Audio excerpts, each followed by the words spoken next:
He doesn't remember exactly when everything started to fall apart.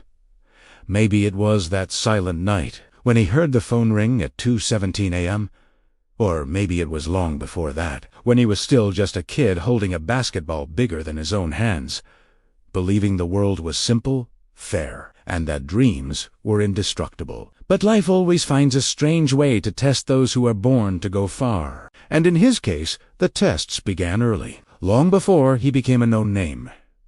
Before he stepped into packed gyms, before his talents were praised by people who never knew his scars, there was a shadow that followed him since childhood, silent, but always present. A shadow that fed on pain, loss, and memory. At 12 years old, he already knew nothing in his path would be easy, but he didn't know the greatest battle of his life wouldn't be against opponents. It would be against himself. On that early morning at 2:17, when the phone rang, he felt his chest sink before he even answered. On the other end of the line, there was only heavy breathing, metallic sounds, and a sentence that would change everything. Ready? Because your story begins now. He stayed silent. He didn't recognize the voice, but the feeling was familiar. It was as if a forgotten part of his past had just awakened, as if something was calling, not to warn him, but to collect a debt. In the days that followed, everything started getting strange. Objects moved out of place. People looked at him as if they knew something he didn't. And every time he closed his eyes, the same dream returned. An empty court, lit only by a dim light, and in its center, a human shadow, holding the same ball he had when he was a child. The shadow didn't speak, didn't move, but it seemed to observe him, as if waiting for something, as if it were about to reveal a secret that could change everything, forever. He tried to ignore it, tried to focus on training, on future, on responsibility, but the more he tried to run, the more the past dragged him back. And then came the day he never forgot, the day he found, stuck under his door, an old, crumpled envelope with his name handwritten on it. In a handwriting he recognized instantly. It was from the person he loved most in life, the person he lost far too soon, the person whose voice he still heard on difficult days. He took a deep breath, opened the envelope. Inside, there was only one sentence, short, direct, hauntingly familiar. Don't stop. What you're about to face will try to break you in that moment. In Dursted, what was coming wasn't just an obstacle. It was a reckoning. With life, with the past, with pain, and with the promise he made to himself years ago. This is the part of the story no one knows. The part no one saw.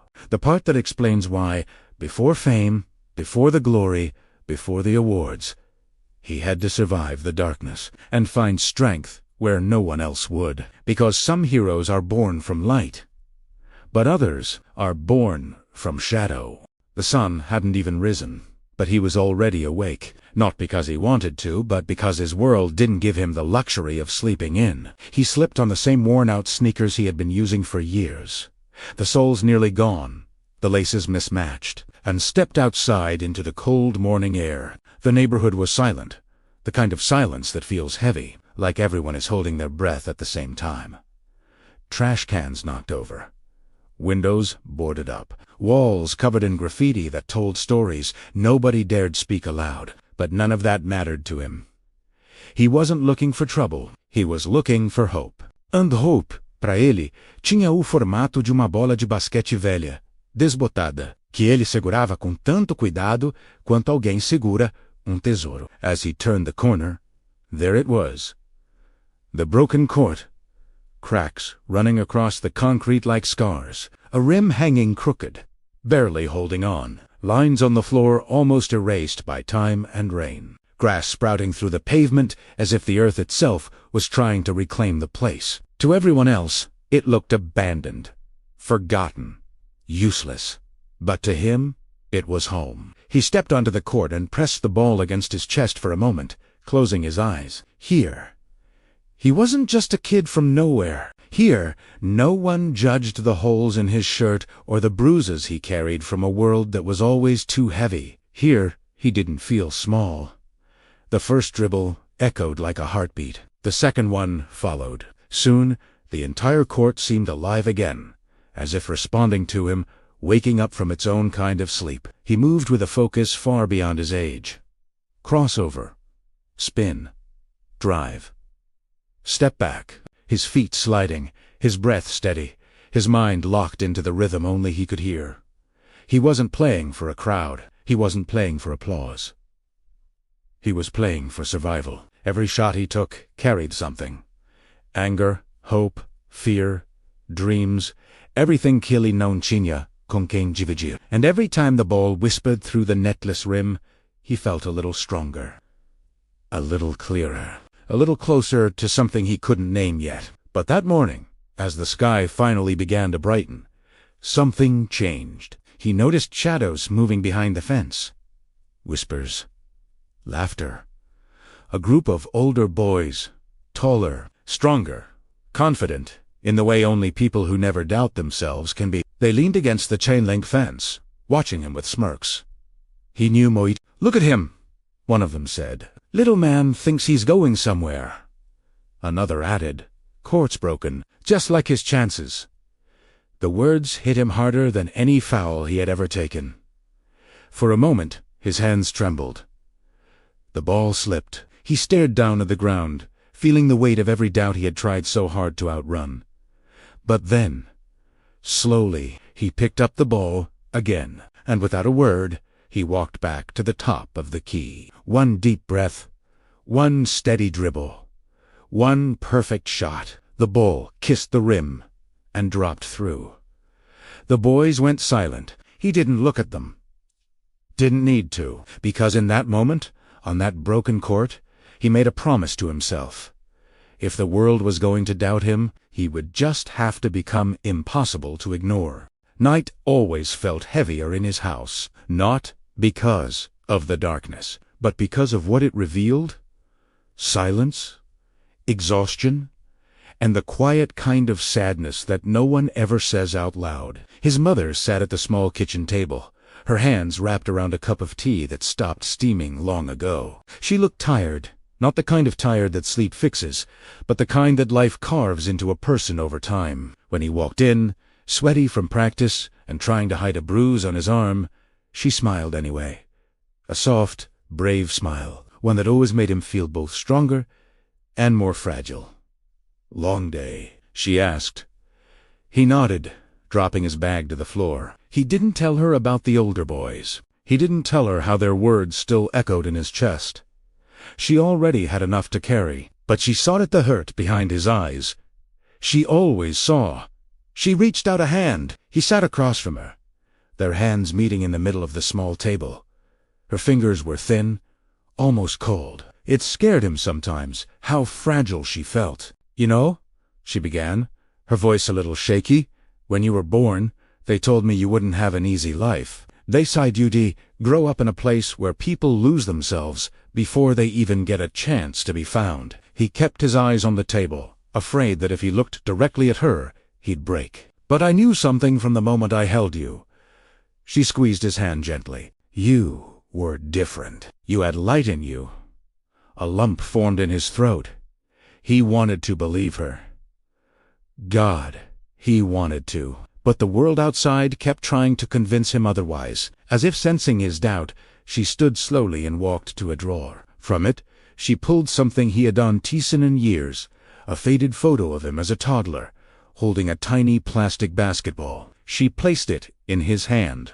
"This," she said softly, "is who you are." He stared at the photo. It felt like holding a piece of innocence he thought he had lost forever. "You don't have to be fearless," she continued. "You just have to keep going. Promise me that." He swallowed hard. The room felt too small, too quiet. The weight of her words settled on him like a warm blanket and a heavy burden at the same time. I promise," he whispered. She smiled that same tired, beautiful smile and kissed the top of his head. "You're going to go far, my boy. And when it gets hard, because it will remember this moment, remember why you started." But that night wasn't over yet. Hours later, long after she had fallen asleep on the couch, He sat in the dim light of the kitchen, the photo still in his hands. He could hear her breathing slow, labored, uneven, the kind of breathing that made the fear creep into his bones. He looked at her, then at the photo, and something inside him shifted. He walked to the small window above the sink and stared out at the broken court across the street. Moonlight spilled over it, highlighting every crack, every flaw, every reason people said he'd never make it. But he wasn't afraid of the cracks anymore, because now he understood something. He wasn't fighting to prove anyone wrong. He was fighting to honor the only person who ever believed in him without question. He placed the photo against his chest, closed his eyes, and repeated the promise to himself. I won't stop, no matter what.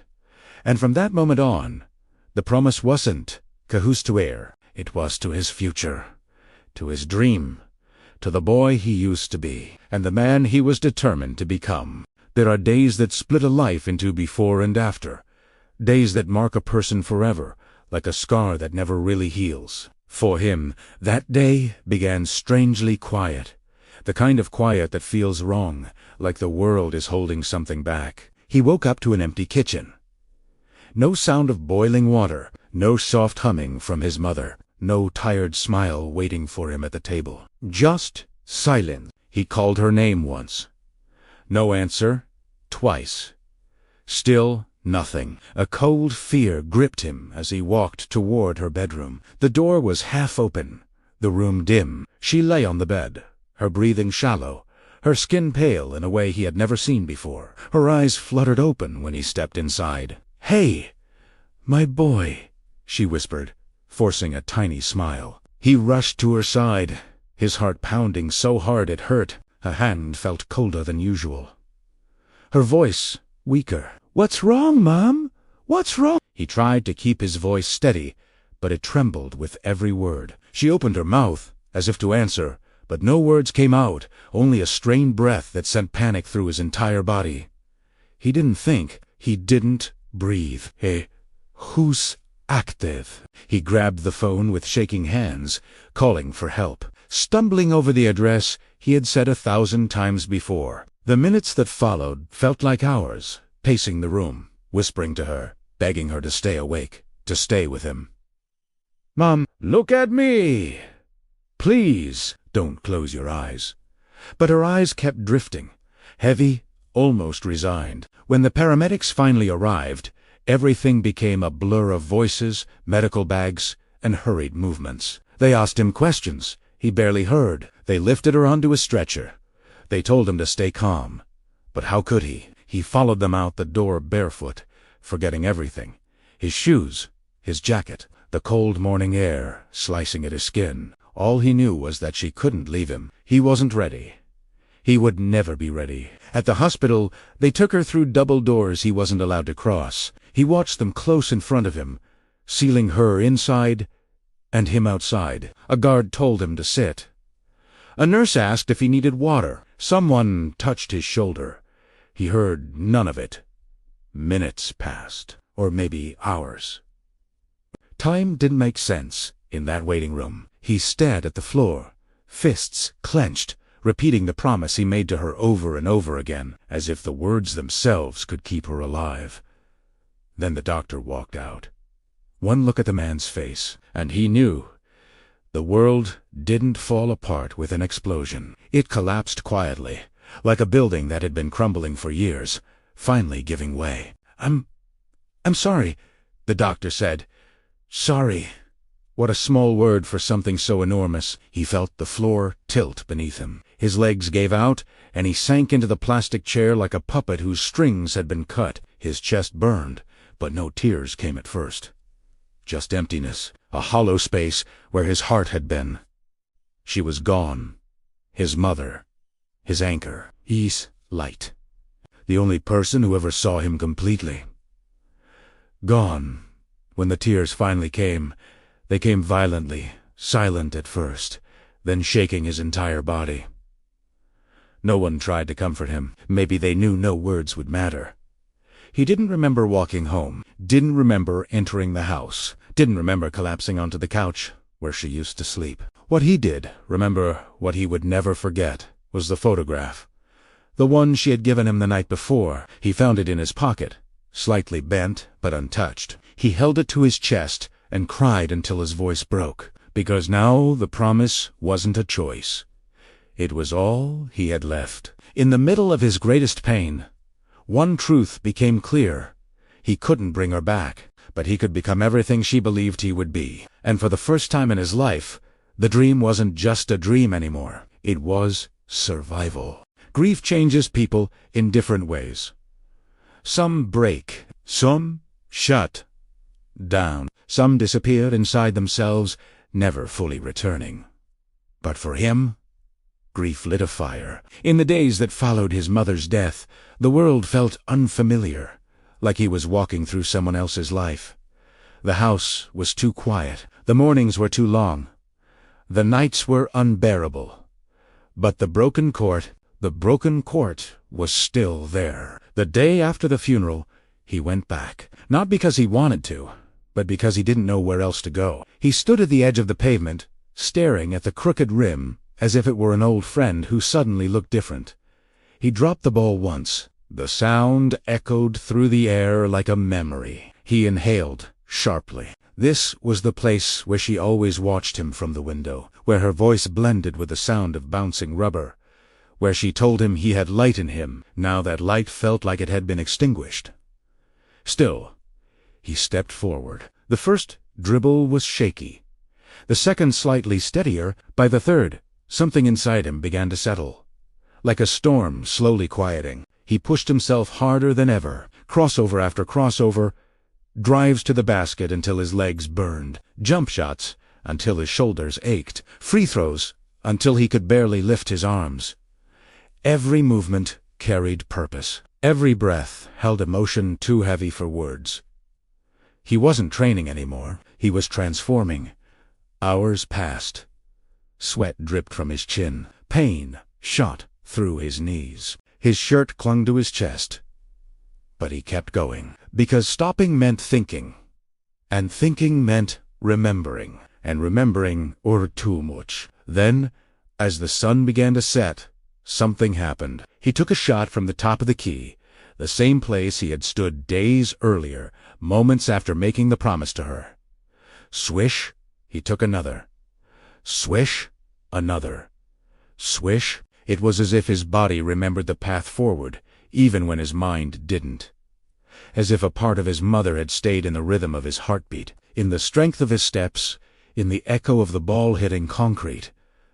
And then he broke. Not physically, emotionally. He dropped to his knees at the center of the court, the ball rolling away from him. His hands covered his face as sobs tore out of him, raw and uncontrollable. It was the first time he allowed himself to feel everything he had been holding back.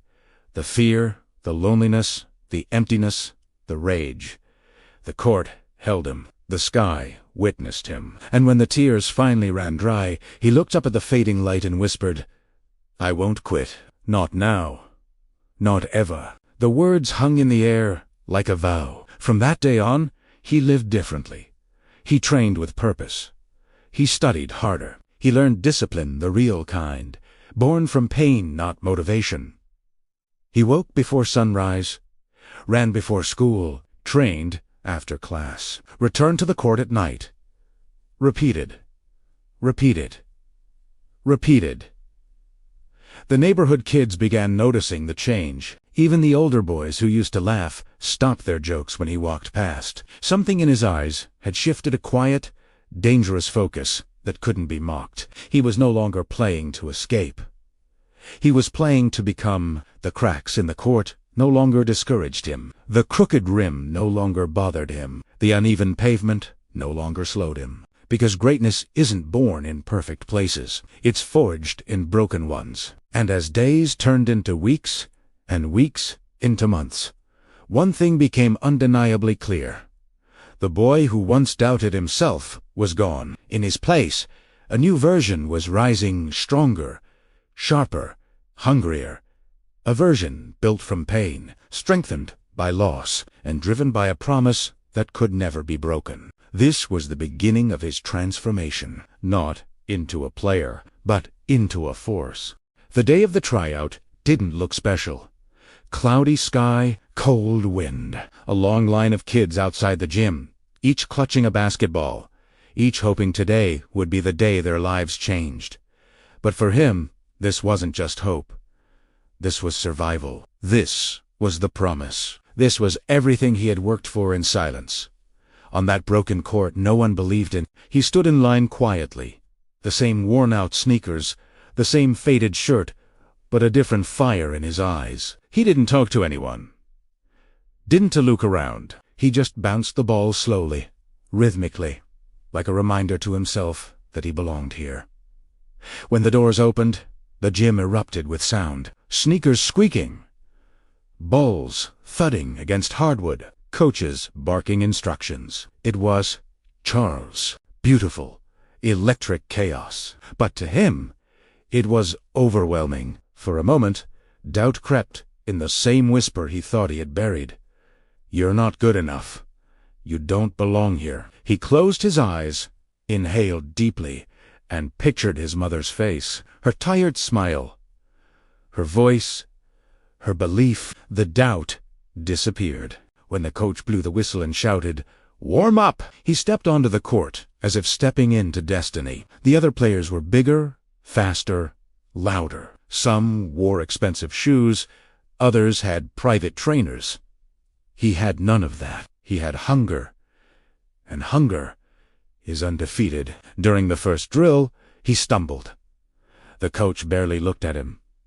Some kids snickered, but he didn't break. Drill after drill, he grew sharper, faster, more focused. He hustled for every loose ball, dived on the floor without hesitation, ran the court like his life depended on it. Because, in a way, it did. The turning point came during the scrimmage. He wasn't supposed to get the ball, not with so many stronger players demanding it, but somehow it found its way into his hands, with 5 seconds on the clock. He dribbled once, twice. A defender stepped up, taller by almost a head. The gym fell silent. 10A Mobed. A quick crossover. A step back so smooth it felt like time slowed around him. He rose for the shot. Release. Silence. Swish. The gym exploded with noise, but he heard none of it. All he heard was his heartbeat hammering against his chest. Steady, fierce, alive. The coach finally looked at him. Really looked. Not past him. At him. "Run it again," the coach said. The next play, he scored again. And again. And again. Not because he was the most talented, but because he refused to disappear. By the end of tryouts, the gym was buzzing with whispers. "Who's that kid? Where's he from? He wasn't on the list, was he?" He sat alone on the bleachers, exhausted, drenched in sweat, his hands shaking. Not from fear. From hope. When the coach walked over with a clipboard in hand, the entire gym seemed to freeze. "You," the coach said, pointing at him. "What's your name?" He stood slowly, clearing his throat. He spoke his name with a confidence he didn't take no. The coach nodded, scribbled something, and handed him a sheet of paper. "Practice starts Monday. Don't be late." His vision blurred for a moment. He blinked hard, not believing what he was seeing. He made it. He actually made it. He walked out of the gym into the cool afternoon air and lifted his eyes to the sky. A single tear slid down his cheek, not from sadness, from victory, from gratitude, from knowing that somewhere, somehow, his mother was watching. And for the first time in a long time, he felt proud of himself, because this wasn't just a conquest on the court. It was a conquest of fear, of pain, of destiny. It was the moment the world stopped ignoring him and started noticing the man he was becoming. Yeah.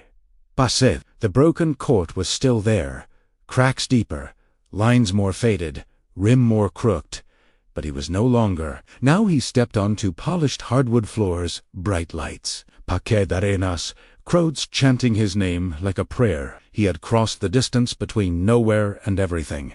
The interviews, the cameras, the contracts, the headlines. They called it success. They called it the dream. They called it making it. But no one ever talked about the cost. They didn't see the nights alone in hotel rooms, where silence felt louder than any crowd. They didn't see the way fame tried to replace real connection. They didn't see how every victory made him richer, but also lonelier. They only saw the highlights.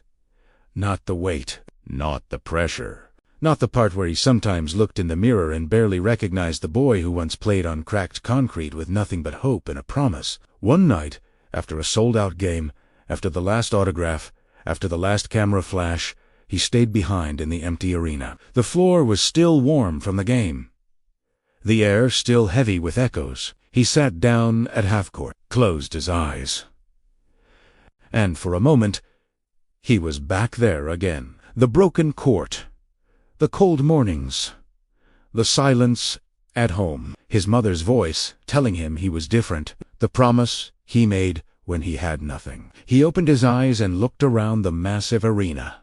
Thousands of seats, thousands of people, thousands of dreams, and none of it existed without that small, invisible beginning. No matter how far he had gone, his soul still belonged to that place, to that boy, to that promise. Then his phone buzzed, a message from a kid he'd never met. "I'm from your old neighborhood. I play on that same court. It's broken, man, but so was life. And you showed us. It doesn't have to stay that way." He stared at the words for a long time. Then he stood up, walked to the center of the court, placed his hand over his heart, and whispered the same words he once spoke under a broken hoop, under a fading sky, to a world that didn't believe in him yet. "I won't stop, because that's the truth no one sees. The truth behind the fame, behind the lights, behind the applause. The dream never ends. It just changes shape. But the fire, the promise, the reason you started, that has to stay the same. Always. And if this story teaches anything, it's that greatness isn't built in arenas. It's built in silence, in pain, in broken places where no one is watching. Until one day, every John is